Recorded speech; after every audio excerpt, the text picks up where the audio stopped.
Film की शुरुआत आंध्र प्रदेश के एक सुनसान इलाके में होती है। हम कुछ पुलिस वालों को देखते हैं जो कि एक अनआइडेंटिफाइड बॉडी को दफना रहे होते हैं। दरअसल इस लाश का चेहरा बुरी तरह से जल गया था। स्केच आर्टिस्ट शिवा ने पुलिस वालों को एक स्केच बना कर दिया था, लेकिन इसके बाद भी उस लाश की पहचान नहीं हो पाई थी। तो पुलिस वाले उस लाश का अंतिम क्रियाक्रम कर देते हैं। लेकिन आप लोग इस लाश और स्केच दोनों को याद रखना, क्योंकि क्लाइमैक्स में ही आप समझ पाएंगे कि आखिर ये लाश किसकी थी। फिल्म का नाम है रानम अराम थावरिल। इसकी असली कहानी कुछ महीनों पहले तमिलनाडु में शुरू होती है। माधवरम लेक के पास पुलिस वालों को एक लड़की की लाश मिलती है। यहीं पर हम इंस्पेक्टर राजेंद्रन को देखते हैं, जो कि इस केस की इन्वेस्टिगेशन शुरू कर देता है। लाश की पहचान करना मुश्किल हो रहा था। राजेंद्रन कांस्टेबल भास्कर से कहता है कि हमें इस लाश की पहचान करने के लिए शिवा की मदद लेनी पड़ेगी। उसे कॉल करके क्राइम सीन पर आने के लिए बोल दो। जिसके बाद हम शिवा को देखते हैं, जो कि अपनी एक टूटी हुई कार में आराम से सो रहा होता है। तभी शिवा को उसके फ्रेंड मदन का कॉल आता है। वो शिवा को बताता है कि राजेंद्रन ने तुम्हें क्राइम सीन पर बुलाया है। शिवा उठकर पूरी तरह से तैयार होकर क्राइम सीन पर पहुंच जाता है। राजेंद्रन उसे मरी हुई लड़की का फोटो देकर उसका स्केच ड्रॉ करने के लिए कहता है और थोड़ी देर में शिवा राजेंद्रन को उस लड़की का स्केच बनाकर दे देता है। दरअसल शिवा स्केच आर्टिस्ट होने के साथ साथ एक बहुत ही अच्छा क्राइम स्टोरी राइटर भी है और कई सारे केसेस में राजेंद्रन अक्सर शिवा से हेल्प लेता रहता है। शिवा भी अपनी तरफ से इन्वेस्टिगेट करके राजेंद्रन के लिए कई सारे केसेस को सॉल्व कर चुका है। लेकिन शिवा को एक प्रॉब्लम भी है, डिसोसिएटिव अमनीसिया डिसऑर्डर। दरअसल कुछ साल पहले शिवा अपनी वाइफ के साथ कार में जा रहा था, तब उसका एक भयानक एक्सीडेंट हो गया था जिसमें शिवा के वाइफ की मौत हो गई थी। और उस एक्सीडेंट के बाद शिवा अपनी वाइफ और उसकी यादों को भुला चुका था। अब भी शिवा को कभी कभी दौरे पड़ते थे। डॉक्टर के कहने पर ही शिवा अपनी वाइफ से जुड़ी हर चीज को अपने पास रखता था और एक्सीडेंट वाली कार में ही सोता था ताकि उसकी मेमोरी वापस आ सके। खैर, इधर रात में हम एक कब्रिस्तान का सीन देखते हैं, जहां एक आदमी कब्र के अंदर से एक लड़की की लाश को निकाल कर अपनी मोर्चरी वैन में डालता है और उसे लेकर चला जाता है। वो लाश लेकर एक सुनसान जगह पर बने घर के अंदर जाता है, उस लाश का पोस्टमार्टम करता है। इसके बाद हम उसी मोर्चरी वैन को पुलिस स्टेशन के बाहर देखते हैं। एक आदमी मास्क लगाकर गाड़ी से बाहर आता है और पुलिस स्टेशन के सामने एक बड़ा सा बॉक्स रखकर चला जाता है। अगली सुबह पुलिस स्टेशन के बाहर पुलिस वालों को वही बॉक्स मिलता है, जिसमें एक आधे जले हुए मास्क के साथ साथ पूरी तरह से जला हुआ पैर रखा हुआ था। यह देखकर राजेंद्रन के साथ साथ सभी पुलिस वाले शॉक्ड हो जाते हैं। थोड़ी देर में राजेंद्रन को दूसरे पुलिस वालों का कॉल आता है कि उन्हें भी मास्क के साथ साथ जला हुआ हाथ मिला है। राजेंद्रन अपनी टीम के साथ शिवा को भी लेकर दूसरी जगह पर जाने लगता है। तभी उसे एक और कॉल आता है। पता चलता है कि पुलिस वालों को एक तीसरा बॉक्स भी मिला है, जिसमें आधे जले हुए मास्क के साथ जले हुए बॉडी पार्ट्स भी रखे हुए हैं। लेकिन पुलिस वालों को सर नहीं मिलता।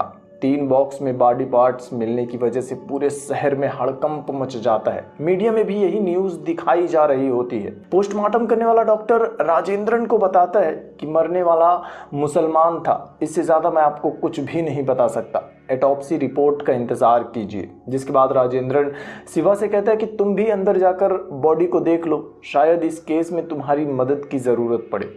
शिवा भी अंदर जाकर बॉडी को चेक करता है, फिर बाहर आ जाता है। इसके बाद शिवा और राजेंद्रन दोनों अलग अलग इस केस की इन्वेस्टिगेशन करना शुरू कर देते हैं। लेकिन शाम को राजेंद्रन शिवा को कॉल करता है और उसे कहता है कि तुम अब ये केस छोड़ दो, आगे कोई इन्वेस्टिगेशन मत करना, और फोन काट देता है। लेकिन शिवा राजेंद्रन की बात को इग्नोर कर देता है और अगले 2 दिन तक केस की जांच करता रहता है। 2 दिन बाद शिवा राजेंद्रन को कॉल करता है, लेकिन उसका फोन नहीं लगता। वो पुलिस स्टेशन में राजेंद्रन से मिलने के लिए जाता है। तब शिवा को पता चलता है कि राजेंद्रन पिछले 2 दिन से गायब है और अब उसकी जगह पर पुलिस स्टेशन में एक नई इंस्पेक्टर इंदुजा आ चुकी है, जो इस केस की जांच कर रही है। वो भास्कर से राजेंद्रन की कॉल डिटेल्स निकालने के लिए कहती है। शाम को भास्कर कॉल डिटेल्स लाकर देता है और इंदुजा को पता चलता है कि राजेंद्रन ने आखिरी बार शिवा से बात की थी। पूछने पर भास्कर इंदुजा को बताता है कि शिवा हमारा स्केच आर्टिस्ट है और अक्सर केस की इन्वेस्टिगेशन में राजेंद्रन की हेल्प किया करता था। इंदुजा उसे पुलिस स्टेशन मिलने के लिए बुलाती है। अगले दिन इंदुजा अपनी टीम के साथ पोस्टमार्टम रिपोर्ट लेने के लिए जाती है। तभी शिवा भी उसके पास आ जाता है। वो इंदुजा को अपनी इन्वेस्टिगेशन के बारे में बताता है। वो कहता है कि हमें 3 बॉक्स में 3 अलग अलग जगहों पर बॉडी पार्ट्स मिले हैं, लेकिन सब में एक चीज कॉमन है, आधा जला हुआ मास्क, जिसे अगर हम सर मान लेते हैं तो इसका मतलब बॉडी पार्ट्स किसी एक आदमी के नहीं, 3 अलग अलग लोगों के हैं। इसके बाद डॉक्टर के बुलाने पर इंदुजा अंदर जाती है।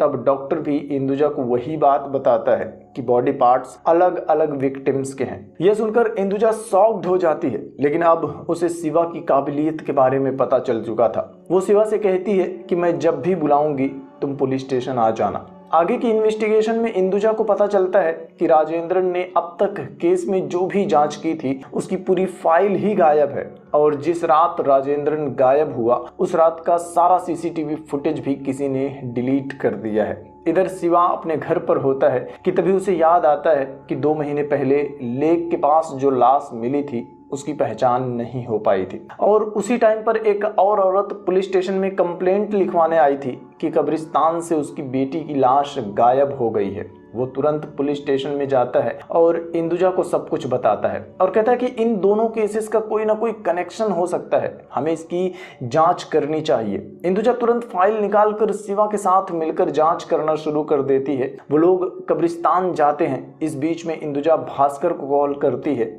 और कहती है कि आसपास के पुलिस स्टेशन में कब्रिस्तान से लाश गायब होने वाले केसेस की डिटेल्स पता करो। जांच करने पर उन्हें पता चलता है कि आसपास के पुलिस स्टेशन में ऐसे 8 केसेस रिपोर्ट किए गए हैं जिसमें कब्र के अंदर से लाश गायब हो चुकी है, और उनमें से एक केस उस लड़की का भी था जिसका स्केच शिवा ने बनाया था। इसके अलावा कुछ लाशों के अंदर से उनके बॉडी पार्ट्स भी निकाल लिए गए थे। वो लोग कब्रिस्तान के सीसीटीवी फुटेज को चेक करते हैं जिसमें उन्हें मॉर्चरी वैन दिखाई देती है, लेकिन उस वैन पर कोई नंबर प्लेट नहीं था। जिसके बाद शिवा के कहने पर इंदुजा सभी मॉर्चरी वैन के ड्राइवर्स को पुलिस स्टेशन बुलाती है। उन्हें वैन की सीसीटीवी फुटेज दिखाकर वैन को पहचानने के लिए कहा जाता है, पर कोई भी वैन को पहचान ही नहीं पाता। लेकिन टेबल पर पड़े हुए मास्क का फोटो देखने के बाद एक ड्राइवर शॉक्ड हो जाता है। वो पुलिस वालों को बताता है कि 2 साल पहले मैं एक दिन छुट्टी पर था, तब एक एक्टिंग ड्राइवर मेरी वैन लेकर गया था। शाम को जब वो वापस आया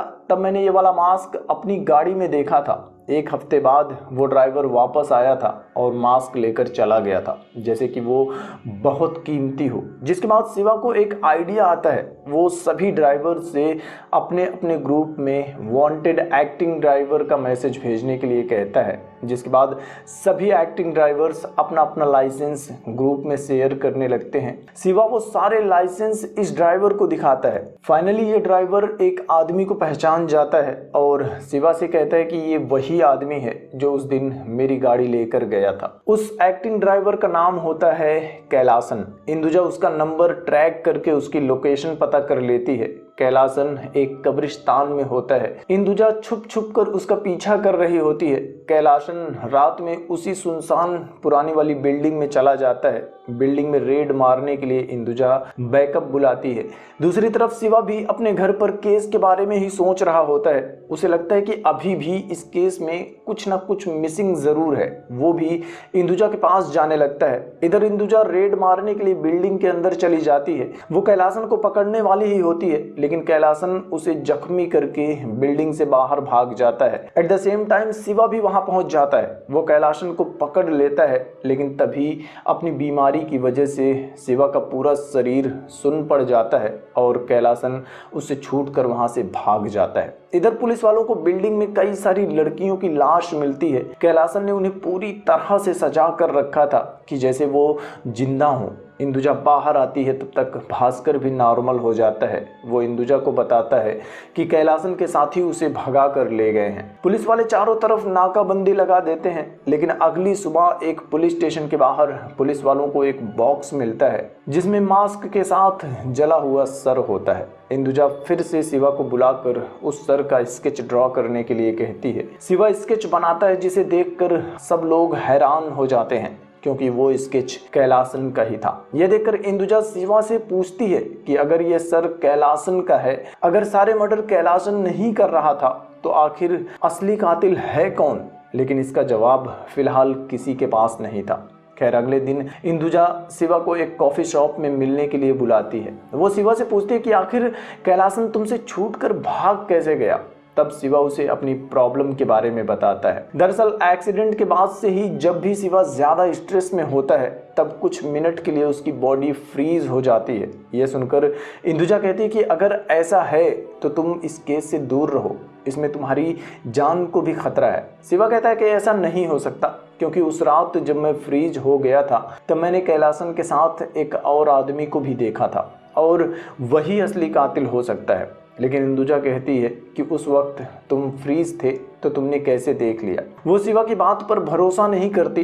पुलिस स्टेशन आने के बाद वो भास्कर से कहती है कि तुम शिवा के पास जाकर उसे समझा दो कि अब वो पुलिस स्टेशन ना आए। भास्कर शिवा से मिलने के लिए उसके घर जाता है। तभी एक मास्क वाला बंदा जो कि भास्कर का पीछा कर रहा था वो शिवा के घर पहुंच जाता है। वो भास्कर के ऊपर पीछे से हमला कर देता है। भास्कर बेहोश हो जाता है। वो आदमी शिवा को भी जान से मारना चाहता है। शिवा उसके साथ फाइट करता है और आखिरकार हार मानकर वो आदमी शिवा को जख्मी करके भाग जाता है। शिवा भी भास्कर को हॉस्पिटल ले जाकर उसकी मरहम पट्टी करवा देता है और घर वापस आकर शिवा एक बार फिर से अपने पुराने सबूतों को चेक करने लगता है। तब उन पुरानी तस्वीरों में से शिवा एक परचेस बार कोड देखता है जो कि उसी बॉक्स से मिला था जिसमें जले हुए बॉडी पार्ट्स थे। उस बार कोड की हेल्प से शिवा अकेले ही अपनी जांच करना शुरू कर देता है। इधर इंदुजा भी केस की इन्वेस्टिगेशन में बिजी होती है। कुछ दिन बीत जाते हैं और एक दिन इंदुजा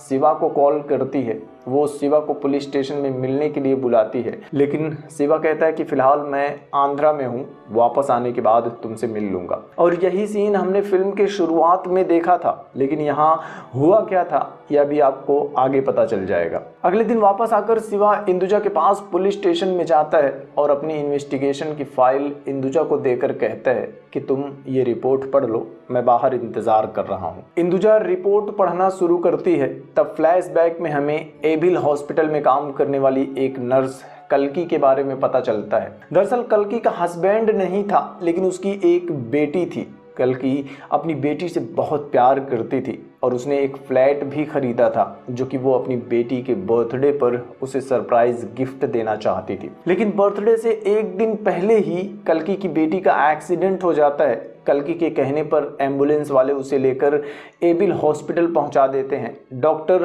उसे ऑपरेशन थिएटर में लेकर चला जाता है और अपनी बेटी के लिए प्रेयर करने के लिए कल्की चर्च जाने लगती है। तब कल्की को उसकी फ्रेंड का कॉल आता है। वो कहती है कि तुम्हारी बेटी मर चुकी है, उसकी लाश को मॉर्चरी रूम में शिफ्ट कर दिया गया है। कल्की तुरंत मॉर्चरी रूम में पहुंच जाती है और अपनी बेटी की लाश को गले लगाकर रोने लगती है। लेकिन तभी कल्की को एहसास होता है कि उसकी सांस तो अब भी चल रही है। कल्की अपनी बेटी को उठाकर हॉस्पिटल लेकर आती है, लेकिन तब उसकी बेटी असल में मर जाती है। कल्की अपनी बेटी का इलाज करने वाले डॉक्टर सुरेश और निर्मला से पूछती है कि जब वो जिंदा थी तब भी तुमने उसे मरा हुआ कहकर मॉर्चरी रूम में शिफ्ट क्यों कर दिया।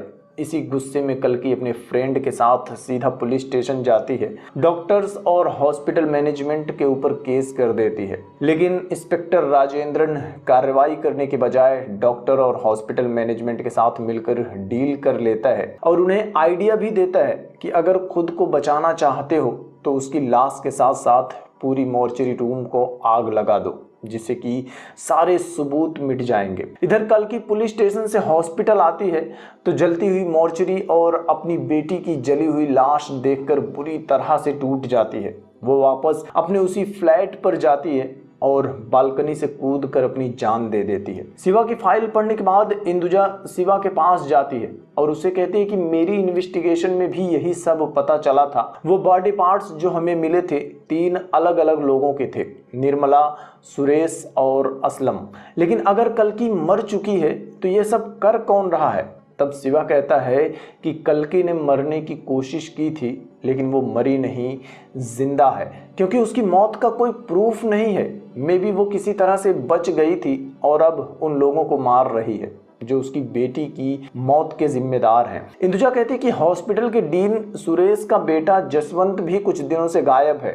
वो भी इस केस में शामिल हो सकता है। शिवा कहता है कि शायद यशवंत वही है जिसे मैंने उस रात देखा था और कल्कि का अगला टारगेट भी यशवंत ही है। उसके बाद भास्कर भी हो सकता है, क्योंकि उस दिन राजेंद्रन के साथ भास्कर भी हॉस्पिटल में उनसे मिलने के लिए गया था। इसके बाद इंदुजा कल्कि के फोटो को सभी पुलिस स्टेशन में भेजकर इंक्वायरी शुरू कर देती है। उसी टाइम इंदुजा को पता चलता है कि राजेंद्रन का फ़ोन भी ऑन हो गया है। लोकेशन ट्रैक करके इंदुजा एक टीम लेकर उस जगह पर जाने लगती है। इसी के साथ हम भास्कर को देखते हैं, वो अपने फ्लैशबैक को याद करता है। दरअसल उस दिन राजेंद्रन ने भास्कर को कल्कि के पास उसे पुलिस स्टेशन लेकर आने के लिए भेजा था, लेकिन जब भास्कर वहां पहुंचा तो उसने देखा कि कल्कि ने सुसाइड करने की कोशिश की है, लेकिन उसकी सांसें अब भी चल रही हैं। भास्कर किसी को बताए बिना कल्कि को लेकर हॉस्पिटल चला जाता है।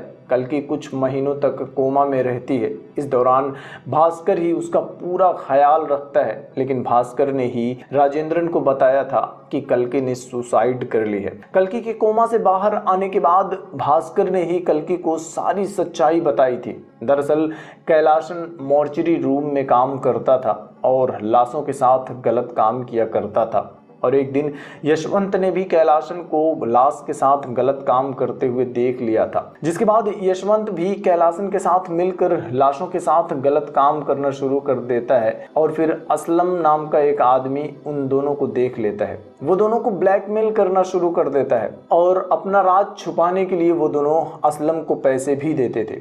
उस दिन कैलाशन जब कल्कि की बेटी की लाश मॉर्चरी रूम में लेकर गया था, तब उसने यशवंत को भी कॉल करके मॉर्चरी रूम में बुला लिया था और उसके साथ भी दोनों ने मिलकर गंदा काम किया था। फिर कल्कि के केस करने के बाद जब राजेंद्रन डॉक्टर सुरेश को अरेस्ट करने के लिए गया था, तब डॉक्टर ने उसे सारी सच्चाई बता दी थी कि मेरे बेटे को लाशों के साथ सेक्स करने की बुरी आदत है, और पैसे लेकर राजेंद्रन ने केस को दबा दिया था। कैलाशन से अपनी बेटी की मौत के बारे में जानकर कल्कि एक बार फिर से दुखी हो जाती है। इसके कुछ दिन बाद एक शाम चेक पोस्ट पर भास्कर ने कैलाशन को देख लिया था, जो कि एक मॉर्चरी वैन में कुछ लड़कियों की लाश लेकर कहीं जा रहा था। भास्कर ने जब यह बात कल्कि को बताई तो कल्कि ने अपनी बेटी की मौत का बदला लेने का फैसला किया। वो भास्कर से कहती है कि आप उसी तरह की एक मॉर्चरी वैन का इंतजाम कर लीजिए। फिर उन लोगों ने सुरेश, असलम और निर्मला तीनों का किडनैप किया। कल्कि ने उनकी बॉडी के टुकड़े टुकड़े किए थे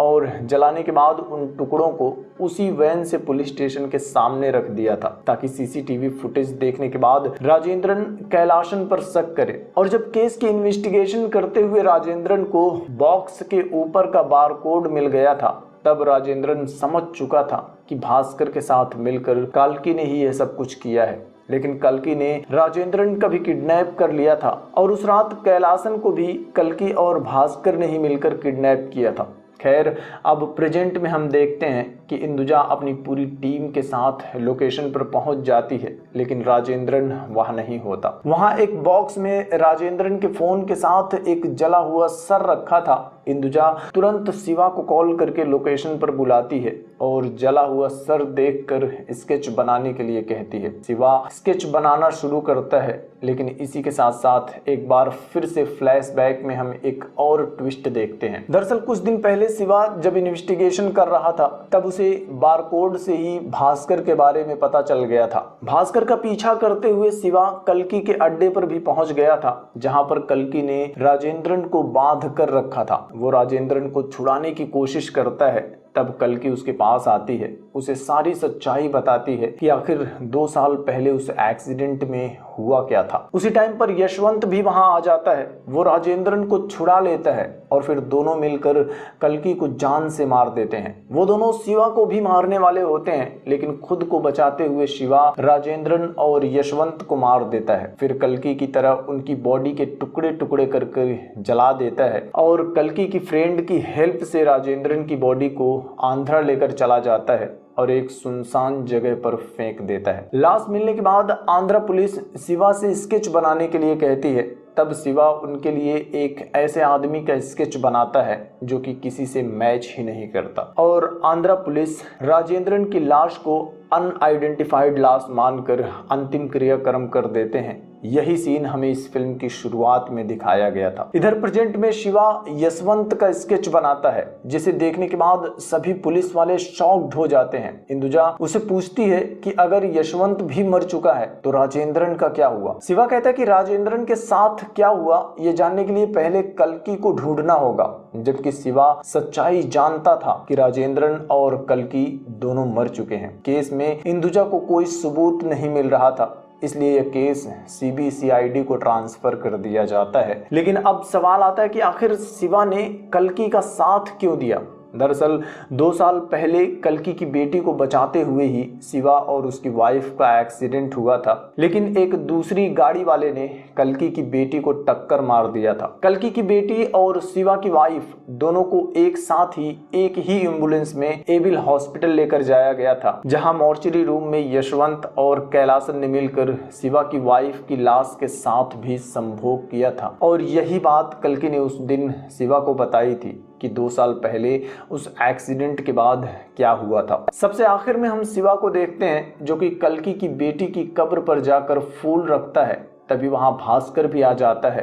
वो शिवा से पूछता है कि आखिर कल्कि कहाँ है। शिवा कोई जवाब नहीं देता, बस कल्कि की बेटी की कब्र के बगल में एक और कब्र पर फूल रखकर वहां से चला जाता है। शिवा अपने घर आने के बाद इस केस के सारे सबूत, सारे फोटोज, सारी डिटेल्स को जला देता है और इसी के साथ यह फिल्म भी खत्म हो जाती है।